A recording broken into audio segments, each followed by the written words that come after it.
ভারতের শিক্ষা সংস্কার দাবিতে চলমান আন্দোলন চালিয়ে যাওয়ার ঘোষণা দিয়েছে ককরোচ জনতা পার্টি। শিক্ষামন্ত্রী পদত্যাগের দাবিতে নয়াদিল্লিতে শিক্ষার্থীদের বিক্ষোভে পুলিশের ব্যাপক লাঠিচার্জ ও সংঘর্ষের পর এই হুঁশিয়ারি দিয়েছেন দলটির প্রতিষ্ঠাতা অভিজিৎ দীপকে। একই সাথে সমাজকর্মী সোনম ওয়াংচুকও তার অনশন কর্মসূচি চালিয়ে যাওয়ার ঘোষণা দিয়েছেন। শিক্ষা ব্যবস্থার সংস্কার ও পরীক্ষার দুর্নীতির প্রতিবাদে উত্তাল ভারতের রাজধানী দিল্লি। শিক্ষামন্ত্রী ধর্মেন্দ্র প্রধানের পদত্যাগের দাবিতে রাস্তায় নামা ছাত্র জনতাকে ছত্রভঙ্গ করতে লাঠিচার্জ করে পুলিশ। পরিস্থিতি রণক্ষেত্রে রূপ নিলে লাঠিচার্জের পাশাপাশি টিয়ার গ্যাস নিক্ষেপ করা হয়। তবে আন্দোলনকারীদের অভিযোগ, পুলিশ উদ্দেশ্য প্রণোদিতভাবে শিক্ষার্থীদের ওপর নির্মম হামলা চালিয়েছে। আন্দোলন অব্যাহত থাকবে।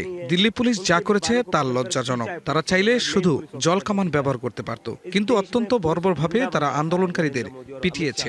12 বছরের এক শিশুর মাথা ফাটানো হয়েছে।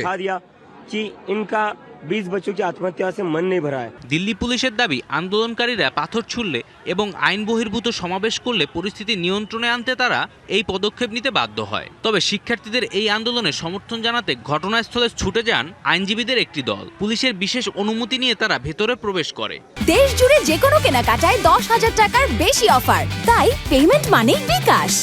অবিলম্বে এই অচল অবস্থা নিরসনে সরকারের পদক্ষেপের দাবি করেন। পাশাপাশি বিক্ষোভে নিহতের যে গুজব ছড়িয়েছে তা সরাসরি নাকচ করে দেন তারা। সরকার বাচ্চাদের সাথে এমন আচরণ করতে পারে না, তাদের কথা বলতে হবে। সরকার বলেছে তারা নিজেদের মধ্যে আলোচনা করবে, কিন্তু বাচ্চারা আর কতদিন ঘরবাড়ি ছেড়ে এভাবে রাস্তায় বসে থাকবে? এর দায় কার? আমরা চাই এর একটা দ্রুত সমাধান হোক, তা না হলে এই আন্দোলন ও রাস্তা অবরোধ আরো ছড়াবে।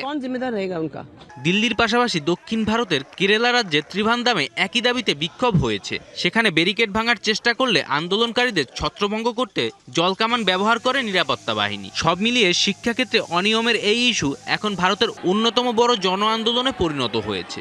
সরকার ও আন্দোলনকারীদের মধ্যে এই অচল অবস্থা কবে কাটবে সেটাই এখন দেখার বিষয়।